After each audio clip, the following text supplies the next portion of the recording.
You're listening to Your Two Cents, the podcast, made possible by Credit Unions of Atlantic Canada. Today, Sylvia sits down with Mighty Duck and Letterkenny resident Dylan Playfair, who talks about the importance of doing your homework when it comes to working out at home. I'm so excited to be talking to you today. It has been a couple of years since you were on Your Two Cents doing No Gym, No Problem. And it's almost like you had a crystal ball and we're like, people might be exercising at home for longer than we think. And you gave people really good tips and tricks on how to work out at home. Did that come into play during the pandemic? Yeah, actually, what's funny about that was I had a couple of people who were following that same routine that all had a pretty unanimous response of that was really, really hard. I realized because we had the luxury of, going through the basis of what the exercises were. I did my best to let people know like, hey, do this within your range of ability. But that particular workout, that's a full body intense workout. It's designed for people who want to be in really, high functioning shape as well as beginners. And it's meant to be tailored based on your endurance level. But I've done it given the actual numbers that I was suggesting. And it's a full on, it's a pretty hardcore workout. But it's crazy. Like you said, with the pandemic, it really changed the way we work out. And I think it sort of reiterate what we talked about in the Your Two Cents was how important health is to mental health, right? I found at the start of the pandemic, being stuck inside in the early stages when it was, no one leave your house, that started to really wear on me and Jen. And I think, having the ability to get a sweat in and open the window and feel fresh air and get your blood pumping, it was a huge, huge benefit for us. And then once we were allowed to go outside again, incorporating running and body weight stuff, but it definitely changed the way that I worked out. I've lifted weights for most of my life. I started fairly young, and that was really a big part of my routine, and sort of not having access to weights really forced me and I think everyone else to adjust the way we do it. That's really cool because I have done the No Gym, No Problem workout. It is exactly as you're saying, super hard, but it doesn't require any weights. It was completely body weight and it was meant to be able to do anywhere. So you were kind of coming at it in the episode about, you're an actor, you travel a lot. There's a lot of times where you end up without fitness equipment, and fitness is really important to you. And this is how you can do it without any equipment. And it turns out it's really, really, really hard. And I completely agree. It's a different kind of strength working out without weights, but kind of adapting what that routine looks like, which is really interesting. Yeah, absolutely. It's always, in my experience, shocking to people just how hard of a workout you can get using what you got, which is your body. It's pretty crazy. I went from working out in a gym before the pandemic to working out at home. And we had a few things, nothing crazy. We certainly did not have a whole gym set up at home. The pandemic hits, everyone wants weights all of a sudden. You can't find a weight anywhere. So I started scouring Facebook Marketplace and Kijiji, and we kind of patched together some stuff, still not a lot. I found for me, when you were talking about correlation to mental health, I actually increased my level of activity during the pandemic because I felt mentally better when I did it. And I knew that if I kept that up, I would get through some maybe tougher days, or I'd shut my computer off in the middle of the day and walk away and go to a workout. And for me, it was the saving grace of the pandemic for me was doing that. And I came out feeling stronger, both mentally and physically. You always got to be careful when you say, oh, this will curb depression. I think it's a very sensitive subject for a lot of people, but this is a well-documented part of mental health. Is fitness and being active is clinically proven to lower depression and side effects of anxiety and things like this. So for me, that was definitely, I couldn't agree more. It was something that I noticed in a big way. You go for a 2-week isolation period and it's just this sort of fog in your mind and this almost a background anxiety that you can't quite put your finger on. And then you have a good sweat and you have a good workout and that concern sort of melts away. And, something I say to myself often, if I'm feeling anxious, if I'm feeling like I can't get a start on the day, if I'm feeling like behind the 8 ball, it's like sweat. It takes 10-15 minutes. You can get a sweat going, have a nice, shower, and that will, in my experience, flip your day. And I've spoken to people who have had struggles with depression, anxiety, and unanimously they say, if I can get active, if I can move my body, if I can go to the gym or go to a class, or in our circumstances, do a bodyweight thing at home, it makes a world of difference. And it's cool to see how the world is, I think, transitioning now to where it's not just about the medical science of take these pills for these problems. It seems to be a shift happening more towards preventative measures for your physical health, but also your mental health. And remembering that it really is one and the same, right? Like your thoughts become your actions and your actions affect your physical body. So you got to be on the beat with that. You got to be aware of what's going on. But I tell you what, it's been something that in my life, if it's missing, it's a very short amount of time before I notice it. And I'm like, I need to move and sweat, and you live longer. That's also proven. So if you believe in science, you should believe in being active as you can. It's such a win-win. Even walking the dog, like we would make sure we made a point of walking the dog for maybe longer than we normally would, which was great for all of us.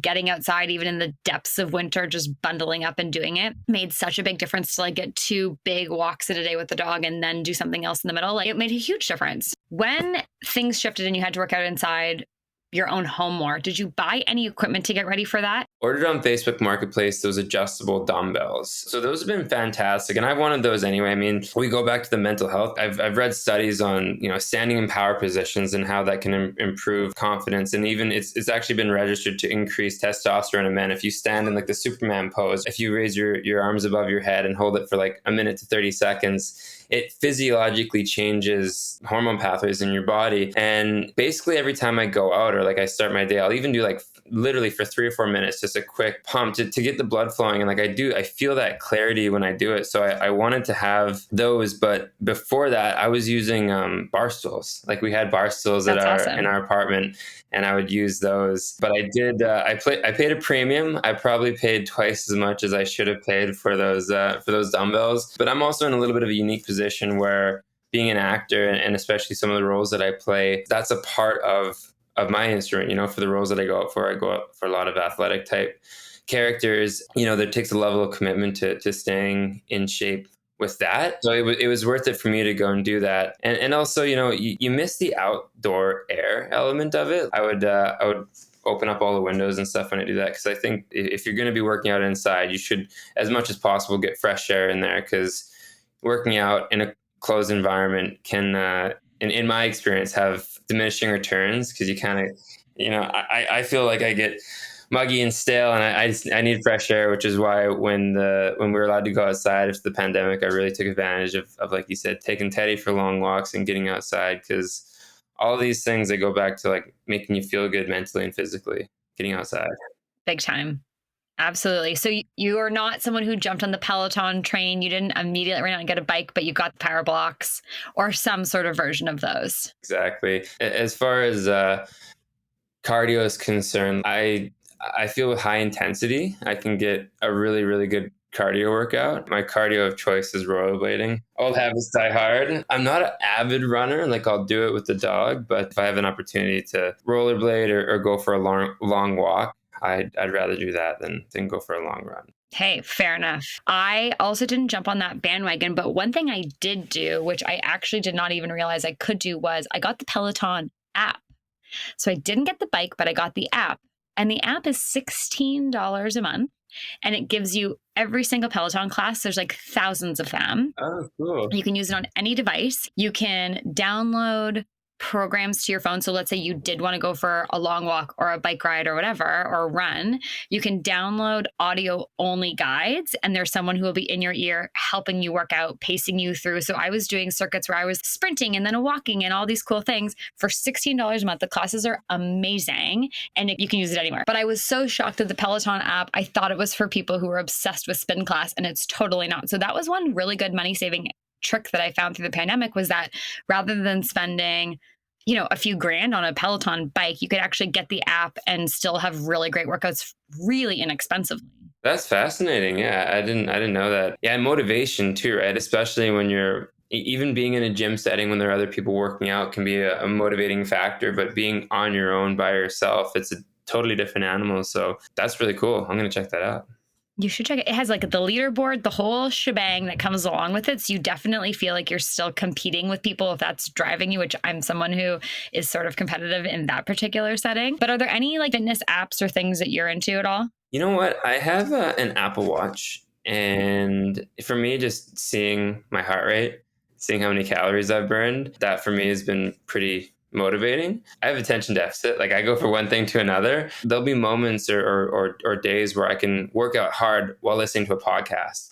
And then other days I really feel like I need music to motivate me. So I didn't really subscribe to one single app or tool, but I did really like the Apple Watch because I could flip between my changing interests between, podcasts and music and then tracking the workouts and things like that. But yeah, if I had to pin down one, it would be the Apple Watch. I think it was pretty versatile. Plus I could leave my phone at home. Like when I do go out and about, having a big phone bounce around your pocket is kind of a pain. I will say that having something buzz at you and motivate you to close a ring or get up and take a few steps, especially if you are in a funk or you need that little reminder, it's actually pretty amazing what a piece of technology can do to help get you up and moving. Yeah, especially in an office setting. I mean, ours even, they tell us to breathe. You get caught up in the task at hand and you look up and 3 hours have gone by and you haven't moved out of your seat. Again, it really all circles back to mental health. Like all of these things are sort of tactics to get you to feel better. I really believe, and I know that investing in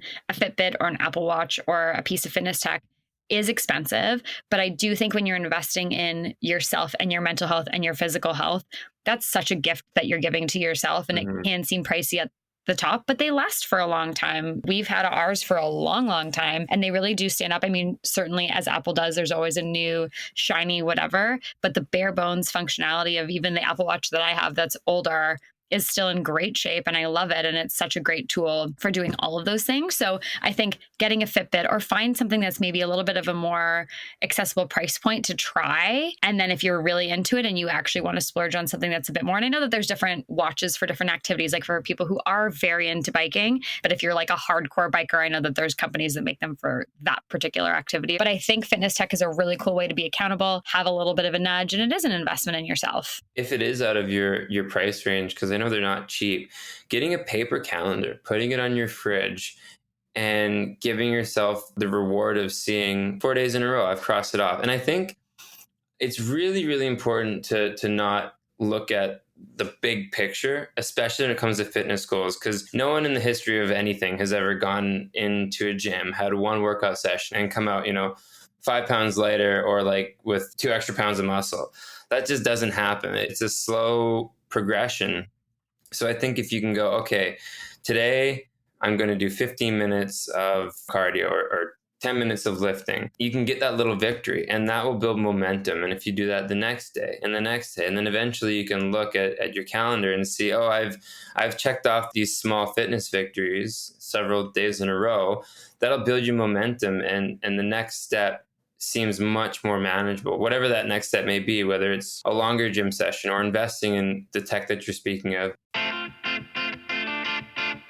Wouldn't it be nice if your home was actually your home? From paying off your mortgage faster to planning for the future, credit unions can help you find financial independence. Credit unions also have all the mortgage advice you need and a helpful guide to home buying as your one-stop go-to resource for all things home. Link in today's show notes, where you'll also find 5 tips to become mortgage-free. My fitness tracker, so I don't wear it all the time anymore, but I took, how everyone mails you calendars. They like show up in the mail, a calendar. So one day I was like, I'm going to take this calendar and put it on my fridge. And I'm not kidding you. My fitness tracker is me every day. I have a pink pen and I go over and I give myself a pink check. I'm sure this is shocking you that I would have a pink pen to check off my workouts. And I literally go to my calendar every day and I check off my workouts. And I'm telling you, I am a gold star person. Giving yourself a gold star for doing something good for yourself is like my favorite thing in the world. And that tracker was free. It was a free calendar in the mail and a pink pen from my drawer. Totally. And that's tactile too. That's something you can see every day. And that first check is whatever, but that second one, and then that third one, and then that fourth one. Yeah. And it becomes something that's really, really rewarding. And even like, I've talked about this before with people because I'm a big believer in like motivation and self-help and stuff like that. But I tell people like, don't get it twisted. Like those mental health days too, where I need to relax, I need to rest, that can be an item.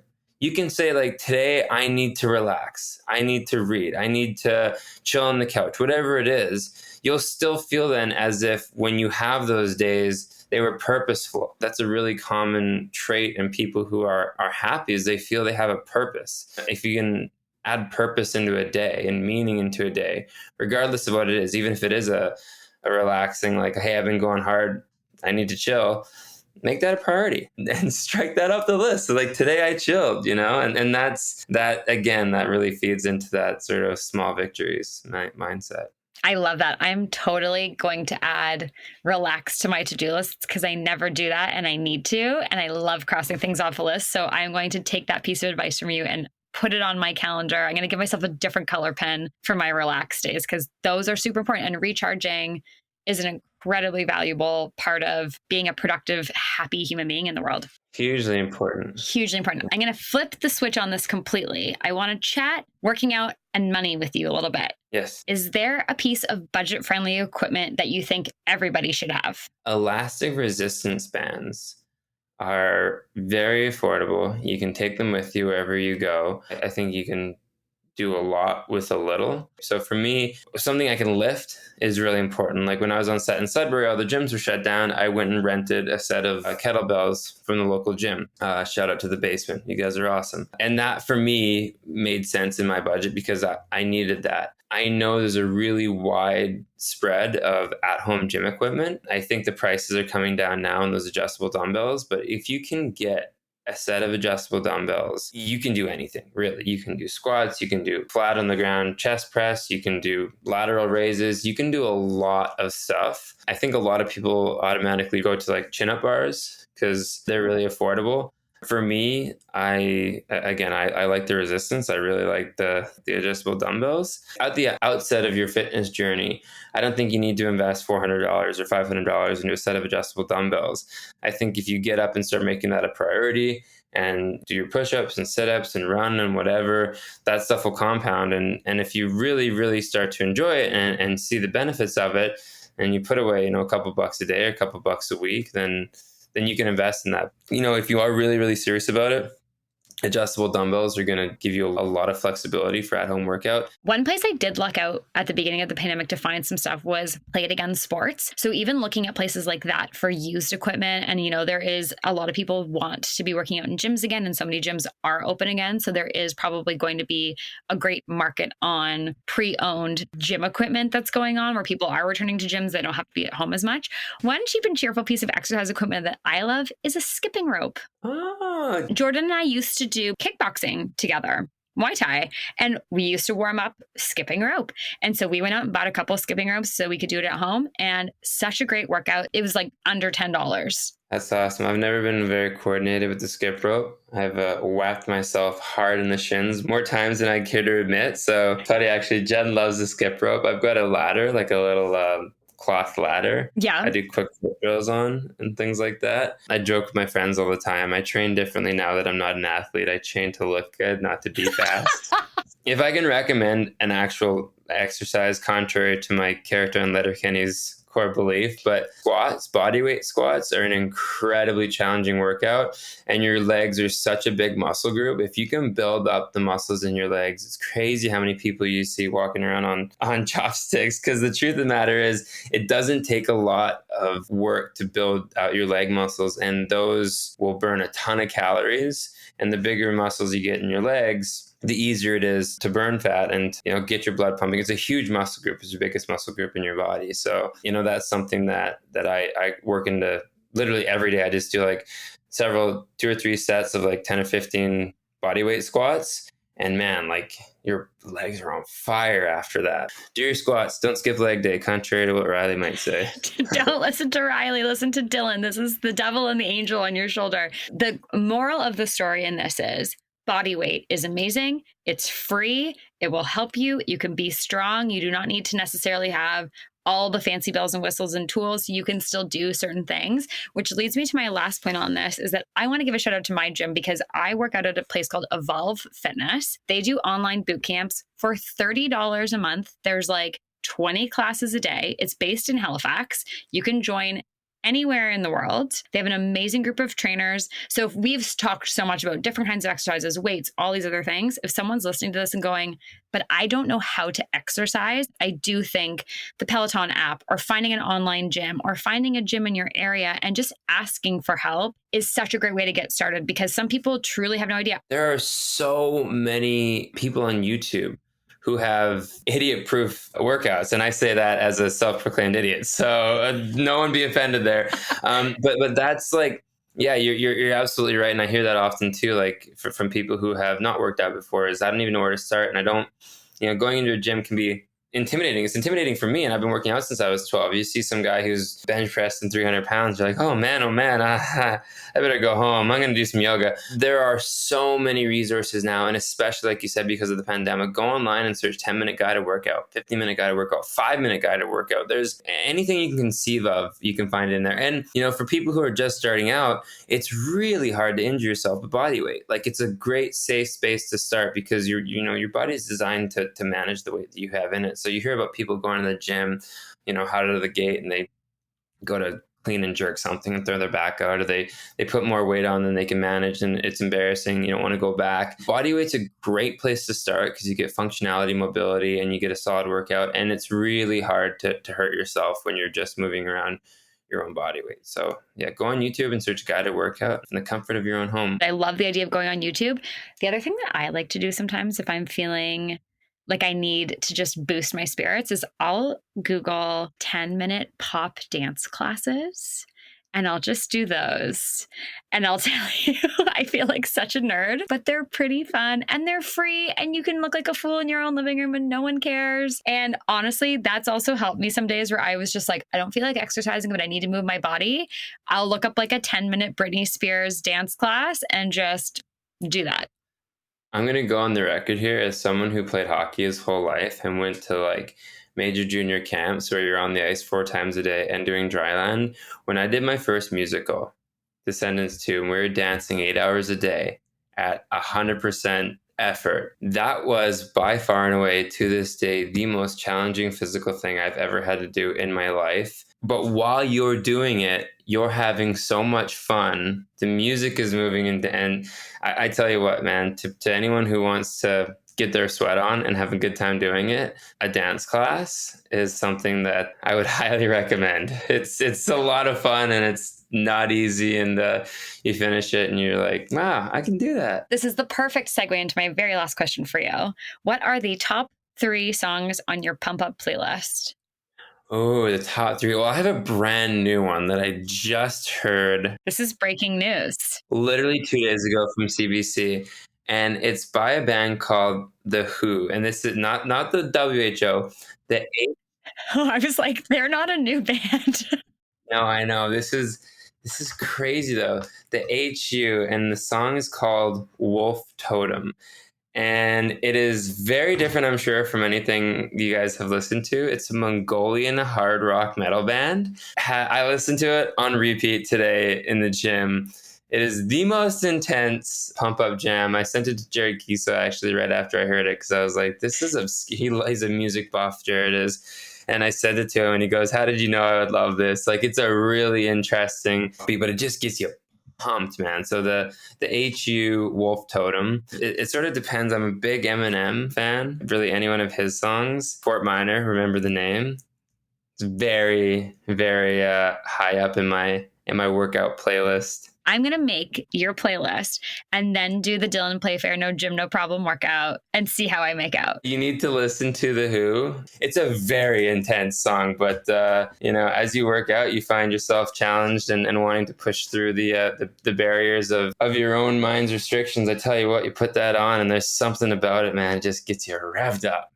I got it on my phone. I'm so excited. I will tell you this. Funny that you mentioned Jared Kiso. I will say that Letterkenny season 1 and 2, I actually went through the episodes and made my own playlists because Jared does such a wicked job of curating music on that show. And season 1 and 2 is as far as I took that endeavor in my life. Jared makes a mean mix CD and he makes a mean soundtrack to Letterkenny. And so if Jared Kiso recommends any song to exercise to, I would do that. But also I feel like you're now in the same pocket of trust. So I'm very excited to listen to Wolf Totem. Oh yeah, it's a good one. Amazing. Well, thank you so much for talking to me today. I loved making No Gym, No Problem with you. It still makes me giggle all the time. I always want to say patent pending behind any clever thing I come up with, but you're such a student of this craft and you have dedicated your life to feeling good, both physically and mentally. And it's such an inspiration. And you're just such a pleasure to talk to. Oh, thanks, Sylvia. Likewise. I feel the exact same way. I love hanging out. Have a wonderful day. And thank you for being on the podcast. Thank you for having me. We'll see you next time. You're so welcome. This week, Sylvia and Dylan talked a lot about fitness. So our Gimme Credit tip of the week is to be financially fit with your finances too. And this couldn't sound like more boring advice, but go through your bank and credit card statements line by line once in a while. We bet you'll find something you're paying for that you probably aren't using anymore. I sure have. Like an old gym membership or that app you paid for to tell you what kind of plant that was back in 2017. Sneaky charges can add up, and saving a few bucks here and there never hurt anyone.